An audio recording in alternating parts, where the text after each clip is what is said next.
Welcome back to the garage. It's been a minute since I posted a video, so I figured it was a good time to get back into the swing of things. I'm still working on this Dana 25 front axle rebuild, and I'm ready to get back to it. And I'm at the point where I need to figure out the shim pack for the inner pinion cup. To do that, I have the hard to find Miller W-99 pinion setting tool. And I figured it was a good opportunity to go through and do kind of a standalone video on how to use this thing.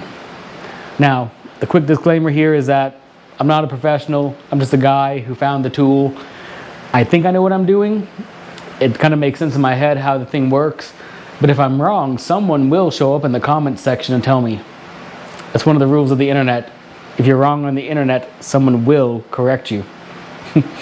That being said, let's take a look at the tool. Now, I lucked out on eBay and got this thing mostly complete. When I got it, it did not have the instructions, and it did not have a dial indicator or the clamp to hold the dial indicator. Was able to kind of remake an okay facsimile of the instructions with the help of Bruce W. on the CJ2A page. He was kind enough to scan the instructions, so I have a copy to work from. And then I lucked out just hunting through machinist lots of tools, and I came across the absolute correct dial indicator clamp and even a spare indicator of a different vintage, but still the correct type for this tool. Mine is complete with the addition of one extra thing. It does have the master block that's referenced in the service manual, the ABCD one. But it also includes this add-on E block, which allows you to do the setup on a Dana 44. Now, the W-99 tool consists of actually three tools. The W-100, which is the pinion shaft bearing cup puller and installing tool. The W-101, which is this C-shaped part that actually does the gauge stuff. And the W-102, which is the gauge for checking the backlash. I've already done most of the work off camera, so I'll just kind of gloss over this. It's almost self-explanatory, but the W100 consists of this big beefy steel bar, the threaded rod, and 3 nuts. And basically you would set this up through the cup and the existing shim pack. Then you would use one of these plates, get it all lined up and all of that. This, of course, would all be in the housing where it's supposed to be.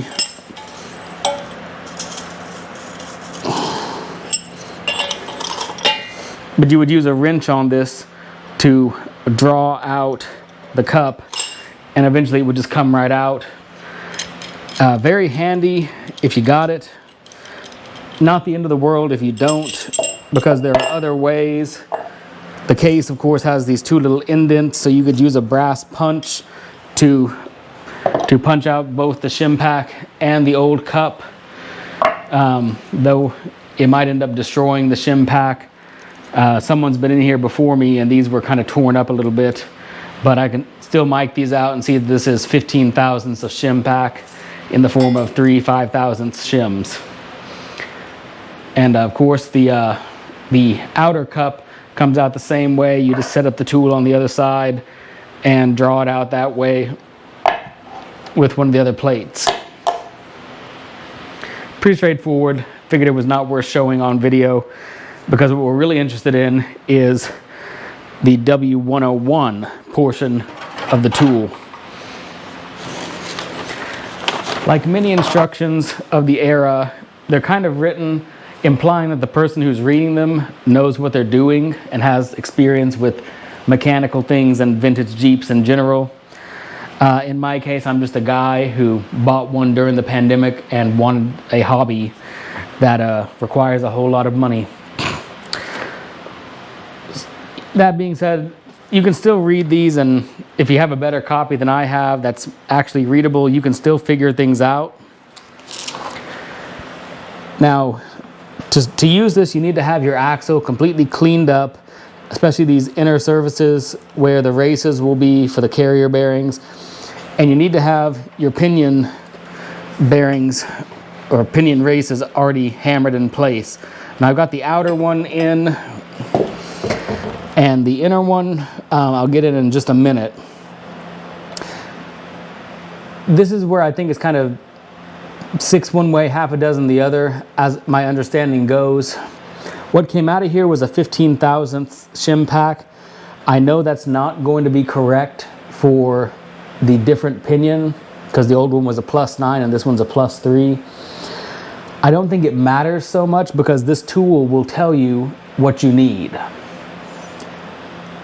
So what I will do here momentarily is get a fresh 15 thousandths of shim pack just to start with. I'm pretty sure I could just put in nothing and it'll tell me exactly what to do, but I'm going to throw something in there just as a starting point and let the tool tell me the difference. I gotta highly recommend the Joe's Motor Pool shim pack. If you're going through and replacing your shims, these actually come with a different variety of the ones you need. I think some of the other suppliers, they only carry the ones that are only 3s or only 4s. They're like one size and you gotta make it work, and it's not really ideal. Joe's Motor Pool actually gets it right, and they have the ones, like all the ones you'll need. Since I'm using just what I had left over from the Dana 41 rebuild, what I've got ends up being 19, not 15, but that'll still give me a starting point, and the tool will tell me the difference.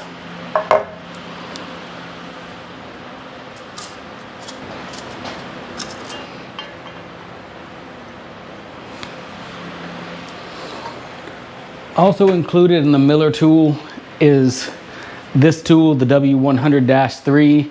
This is perfectly sized for tapping in this cup. However, there's an additional tool, the old version of this, that fits on there that I don't have, but that's how you would press this thing on. I'm probably going to be using this aluminum one to tap this cup in.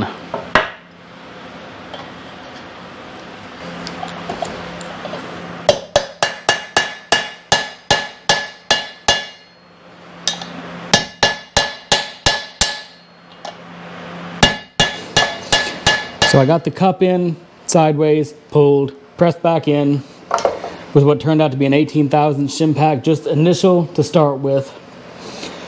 Let me get the Miller tool set up and then get the pinion, and let's use the tool and start measuring. All right, so I've got the new to me pinion, and I've got the bearing here coated with just some light assembly lube, just to kind of prevent things from being dry as we set them up. Then from the outside, we'll need the spacer, and I have a setup bearing just for this purpose. I don't really need it at this point, but I'm going to throw in the shim pack I pulled off the old one. It'll be wrong, but it'll be something to start with. I don't need the oil slinger, but just for the thickness, I'll set it on there as well. Now the instructions mention a tool, a number 6 sleeve, I believe. The functional equivalent is this. This is a very tired and worn out yoke that is already set up as a slip fit just from rust. So that will serve the purpose just fine. And of course the washer and a castle nut on the end, which I will tighten up real quick off camera. All right, we are torqued to spec, and I can already tell you there is nowhere near enough shims on that outer pinion for the preload, but that's a problem for future me, because that's the next thing I'll figure out after this process. All right, now with the pinion set up, we need to set up the tool. All right, now it's time to assemble the tool. Now I'll put a picture of this up on screen, but the short of it is I did have the correct indicator, but I did not have the correct contactor. And I know you can just buy contactors, but I didn't know what the thread pitch was. So I ended up going out on eBay and finding yet another one of these in a machinist slot. This one has the nifty arm on it for whatever purposes that is for. I'm not a machinist, I don't know. But it did have the correct contactor on it for this tool. The other contactor I had did work for the Dana 41, but it would not work for the Dana 25 on the front. Just they're different setups. But now we can go ahead and move forward.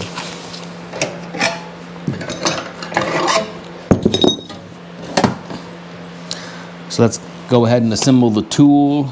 For the front axle, it's the letter D on the master block. That's for the CJ2A MB military full floating front and rear axles.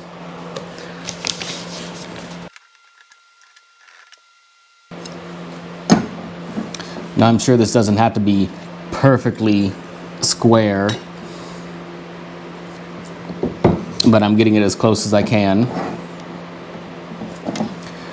Now we'll put this on the master block. Make sure everything's tightened down because you don't want it moving afterwards. It is important to note that the recommended dial tension on this is 1/2 turn. When I set this up, it turns a full turn and a half. So I think I will bring that back down to about a 1/2 turn and then retighten. All right, that is just a little over a 1/2 turn of tension. So that should do nicely. And now I will zero the indicator to that marking.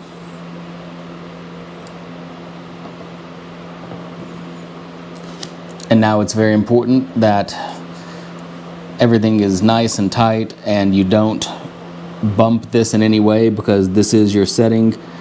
You don't want to lose that.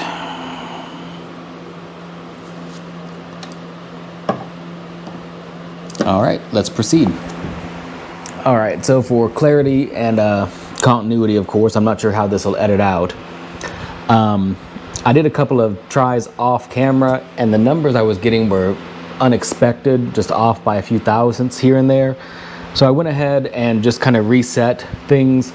I removed the set of shims I had in there, so now we have no shims behind the inner race, and I think maybe that's the way it's supposed to be.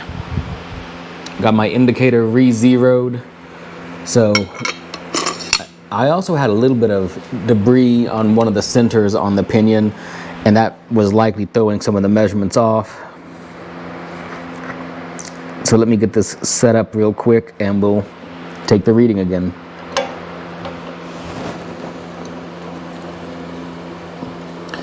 All right, thumb screw locked down. You should be able to see the indicator from where you're at. We'll raise it up here, set it down in about the center, and then we'll just kind of sweep it along here. And at the point where it reverses is what the number should need to be. And here we can see it's kind of starting to reverse at right about 16 thousandths. Which honestly is a bit odd to me because off camera when I thought I had it right, it was at 19 thousandths. So that might be the instructions telling me the importance of pressing this down against the head of the pinion. Because when you press down, this is right about 18 thousandths.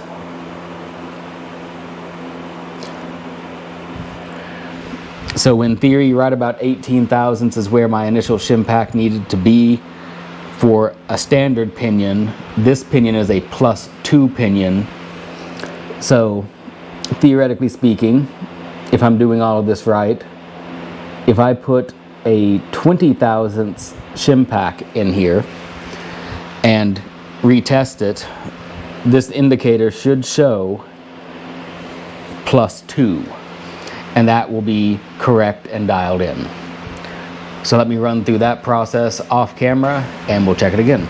So off camera, I went ahead and made a couple of modifications. I was getting some very inconsistent numbers and I wanted to make sure I had things right. So I've just kind of gone back to basics. There are no shims behind the inner race. Everything's put together, torque to spec. I have just zeroed this gauge. One mistake I made that you guys must not is to not bump this thing against anything. It'll bump it off by 1 or 2 thousandths, and that will throw your numbers into disarray and confuse you, and don't do what I did basically. So I'm tightening up the outside with that thumb screw. We should be set. So we'll raise this up and set it on the bore and then kind of sweep it back and forth to see where it starts reversing. And that is consistent with what I've been seeing off camera. We're at 18 thousandths. So to be standard, our initial inner pinion shim pack should be 18 thousandths, but this is not a standard pinion, it's a +2. So I need to make it 20 thousandths, such that when I run this one more time, the final reading should be +2. And then I'll know I'll have done this right. So let me do that off camera, get it set back up, and we'll go from there.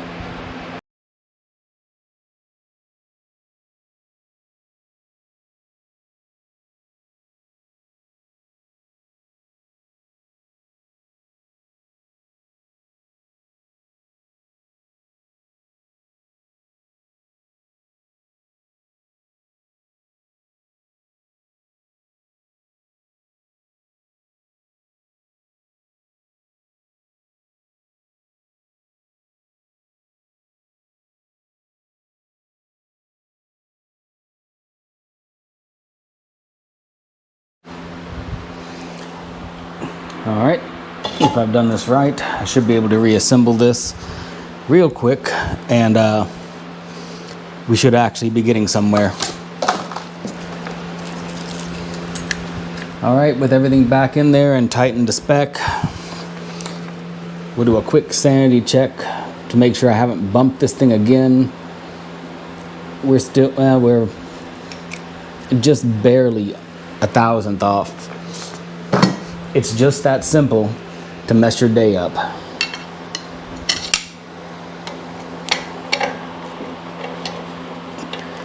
All right, on the center, bumping you guys too. On the center on the outside, thumb screw tight. If I've done this right, this thing should read +2 where it sweeps out.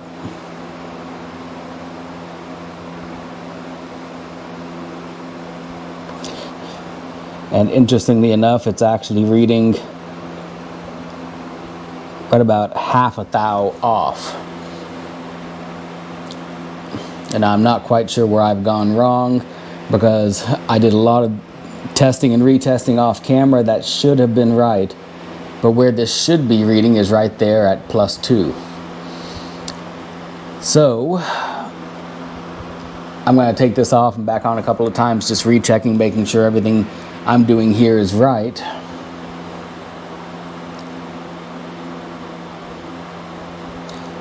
But yeah, now it's showing, you know, half a thou the other way. And one of the things you're supposed to do is press this down on the head of the pinion while you do this. So it's really, it's interesting how consistently inconsistent this tool can be. What if I have some dirt or something on here?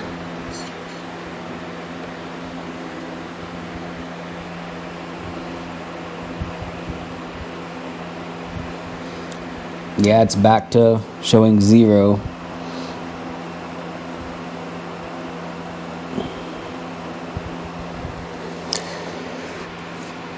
So based on this, it looks like I need another 2 thousandths worth of shims, which means I need to take probably the 2 3 thousandths I have in there out and put in 2 4/1000ths because you want to use the fewest number of shims possible. So after a little bit of off-camera work, I think I figured out that my problem was that the centers of the pinion on the inside surface, on the head of the pinion and the outside, were not perfectly clean. And that was throwing the reading off just enough. But if I do this after some significant cleaning, we look at that indicator and it's reversing right at 2/1000ths, which means I have the shim pack correct now, and I should be able to move on to the rest of things, figuring out the preload shims and getting the carrier in here with the shims that came on it, and just doing an initial swag at checking the pattern and seeing where I'm at. So I think that's going to be it for this one. The short of it is, if you have a basket case axle where the shims are gone because someone was in there before you, or the shims are destroyed for whatever reason, rust, whatever, or you're doing what I'm doing and you're transplanting the good parts, the gear and pinion, from another axle, this thing can probably save you some time if you know what you're doing. In my case, I made all kinds of mistakes along the way. I kept bumping the dang indicator, which would cause the reading to be off by 2 or 3/1000ths here and there, which was giving me inconsistent numbers that made no sense. And this is supposed to be a very precise tool, this W-101 portion. And if you've got the surfaces extremely perfectly clean on the pinion, you would think that just doing this wouldn't make much difference, but it would throw the reading off by thousandths. And I don't know if that's a problem with this tool, with that pinion, or what. But off camera, I did invent a language consisting of only 4-letter words trying to figure out what I was doing wrong. And I did eventually get there, I think. But it is almost easier if you just trial and error that sucker. Just throw a shim pack in there, 22, 25,000, something like that. Put it all back together and run the pattern and just see where you end up and adjust from there. Off camera, I spent a lot of time trying to clean and check and then recheck, get a different number, take it apart, put it back together, recheck, get a whole different number. It almost would have been quicker if I had just trial and errored the sucker from the start and figured it out from there. But in the hands of someone who knows how to use this tool properly, maybe it really can save you some time. I don't know. So if you saw me making mistakes along the way, please leave me a comment. Let me know where I went wrong. That's why I put my errors out there on YouTube, is so the correct answer can come to light somewhere in the comments or something like that, and I can learn a lesson, and so can you. So thanks for watching, and I'll see you guys on the next one, hopefully somewhat soon, where I can put the rest of this axle back together. Maybe not completely, it's just taking time, but see you guys again soon. Bye for now.